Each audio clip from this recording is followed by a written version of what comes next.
International law के आपके syllabus में जो चैप्टर रखे हुए हैं वो एक तो है यूएनओ का चार्टर और दूसरा international court of the justice. बस मैं समझता हूँ कि इन दोनों को समझने के लिए ज़रूरी है कि पहले ये समझा जाए कि यूएनओ क्या है। क्यों कि UNO is the mother organization of these sub-organizations. Charter is only guarantee between the all 193 states of the world. So पहले हमें ये समझना चाहिए कि यूएनओ क्या है। कि यहाँ पर दुनिया के अंदर दो बड़ी जंगें लगी हैं। वर्ल्ड वार वन जो 1914 से 1918 तक चली है और वर्ल्ड वार टू जो 39 से 41 तक चली है। तो जंगें जहाँ भी होती हैं तबाही होती है और जब तबाही होती है तो कुछ बाशऊर कौमें, बाशऊर ममालिक सुलह सफाई और आइंदा जंगों के सद्भाव के तरफ अपना कदम बढ़ाते हैं और उसी सिलसिले में यूएनओ का 1945 में वजूद आया। अब ऐसा नहीं है कि यूएनओ से पहले कोई ऑर्गेनाइजेशन ही नहीं थी इंटरनेशनल, पहले भी थी लीग ऑफ नेशन, लेकिन वो गैर फाल थी और कौमों ने समझा कि उसके लिए ज़रूरी है कि नई ऑर्गेनाइजेशन की तख्लीक की जाए। तो पहली मरतबा 1945 में सैन फ्रांसिस्को में 50 कंट्रीज़ का एक इजलास हुआ, कॉन्फ्रेंस हुई और उसमें यह तय पाया कि एक नई ऑर्गेनाइजेशन बनाई जाए।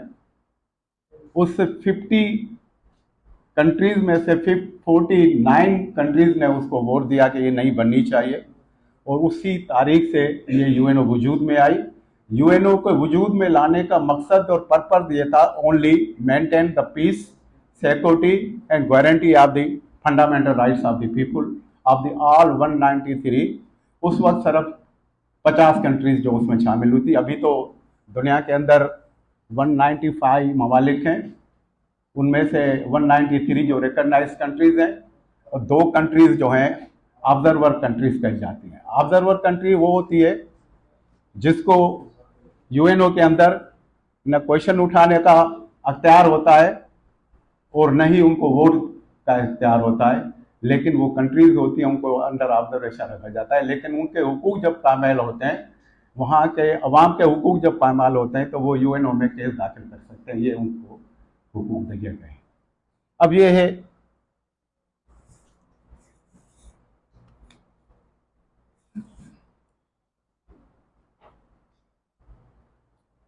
यूएनओ को समझने के लिए 2 चीज़ों को समझना बहुत ज़रूरी है।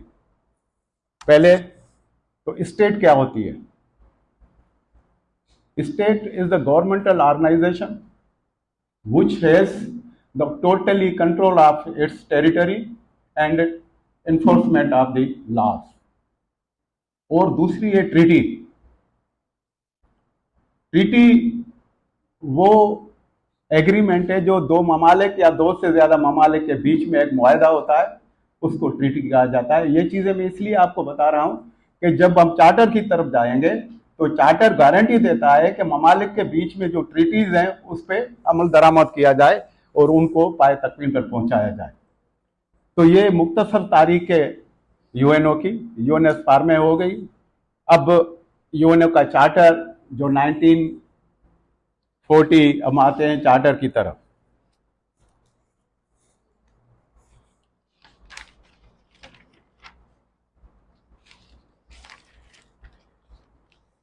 इस चार्टर के अंदर ये चार्टर क्या होता है। Charter just like the manifesto of the organization to run the business of the organization. उसमें उसूल और मते होते हैं which is also known as the guarantee for the member states of the UNO. तो इस चार्टर के अंदर प्रीमेबल के साथ 111 आर्टिकल्स हैं और 19 चैप्टर्स हैं जो मुख्तलिफ मौज़ूआत पे मुबैन हैं।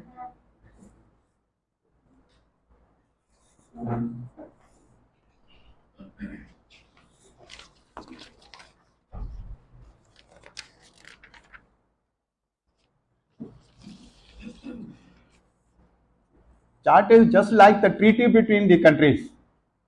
ऑल मेंबर ट्रीटी मुआहदा वो मुआहदा जो यूएनओ की रिकॉग्नाइज ऑल 193 कंट्रीज के बीच में एक मुआहदा है कि हम इस चार्टर के जो उसूल और मतन है उस पर कंट्रोल करें, उन पे अमल जो दरामद करेंगे, अमल दरामद करेंगे। और जो यूएनओ की दूसरी ऑर्गेनाइजेशन है उनके अहकामात पे अमल करेंगे। ये just like the treaty between the all 193 countries of the world. Now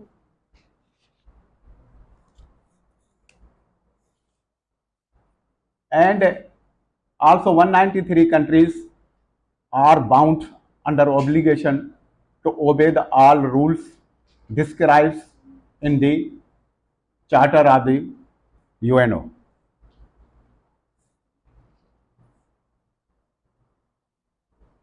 This charter was first time began for the discussion and drafting on the 25th April of the 1945, and it was signature by the recognized countries of the 50 countries on the 26th June of the 1945 by the all 50 countries, and it enforced on the 24th October of the 1945. After enforcement of this charter, it was ratified by the 5 permanent members of the Security Council. Security Council is the one council consists of the 15 members, in which 5 members like China, France, UK, USA and Russia. At that time that was the USSR. These are the permanent members of the Security Council. This charter was ratified by these 5 permanent members also in the same year.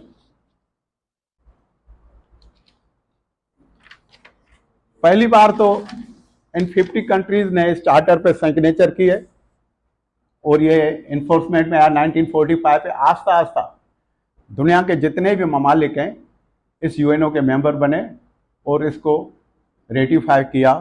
Ratify कहा जाता है किसी भी कानून की किसी भी फैसले को तौसीक देना। हमारे यहाँ जिस तरह आप देखें ना, नेशनल असेंबली एक बिल पास करती है, बिल पास करने के पे तौसीक के लिए, रेटिफिकेशन के लिए सेनेट में पेश किया जाता है ताकि इसकी तौसीक की जाए। तो इसी तरह जिस तरह ये यूएनओ का चार्टर 50 कंट्रीज ने पहले सिग्नेचर किया, साइन किया और ये अमल में लाया गया सेम ईयर में, और उसके बाद आस्ता आस्ता सारी दुनिया के कंट्रीज ने 193 कंट्रीज ने इसको रेटिफाई किया और उस पर पाबंद हुए अमल दरामदी के लिए। तो अब देखना यह है कि ये चार्टर हमें किस तरह डिस्क्राइब करता है।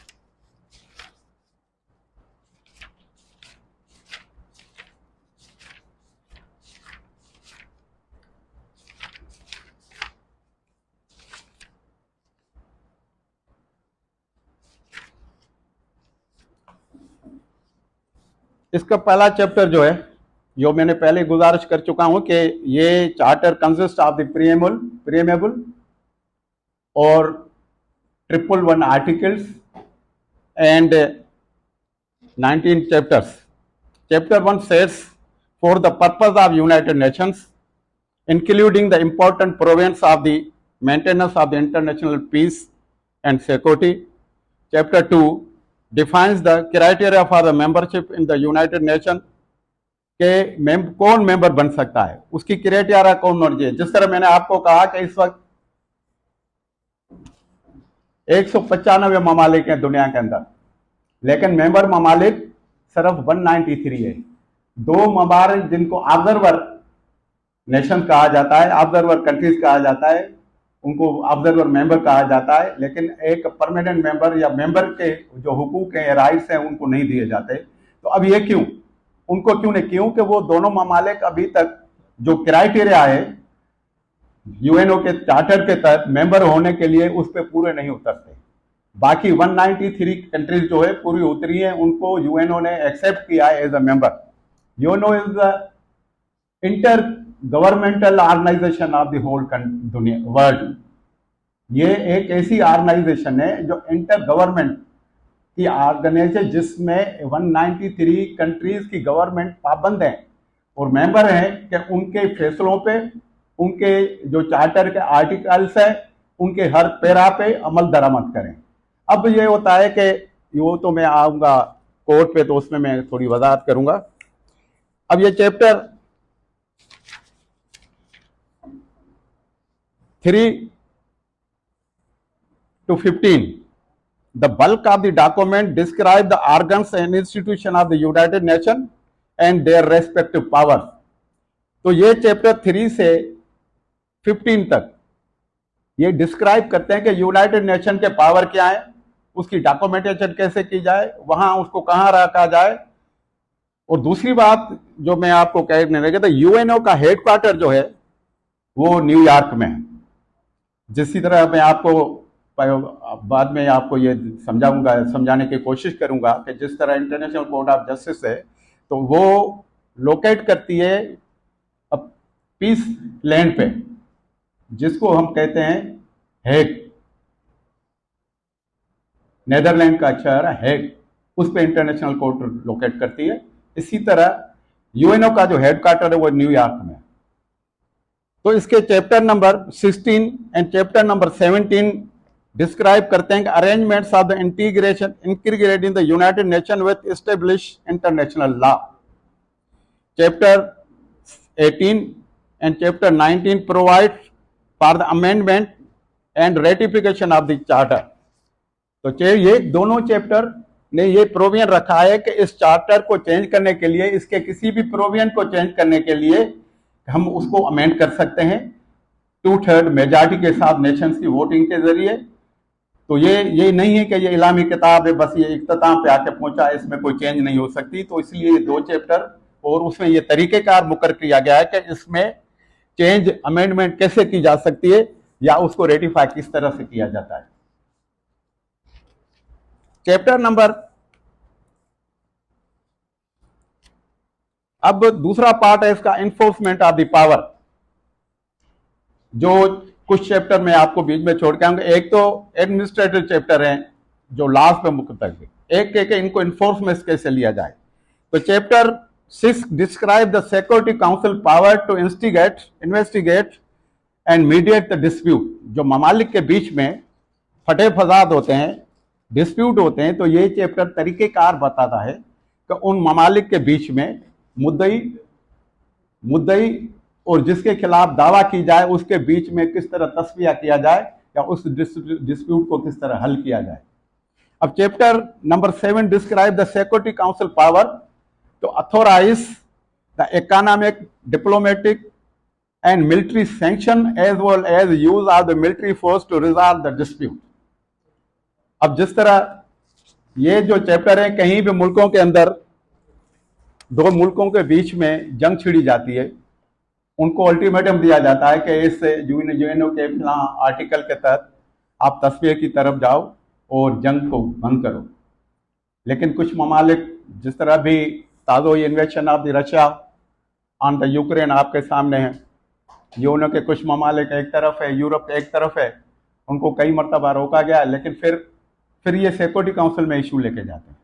सिक्योरिटी काउंसिल को ये पावर है कि जितने भी वार के अंदर या डिस्प्यूट के दौरान अपने फोर्स को कहां इस्तेमाल कर सकती है, किसी मुल्क की माली और जंगी मदद कर सकती है जिसको समझें कि इसके साथ नाइंसाफी हो रही है। ये पावर सारे इस चैप्टर के तहत सिक्योरिटी काउंसिल की तरफ से।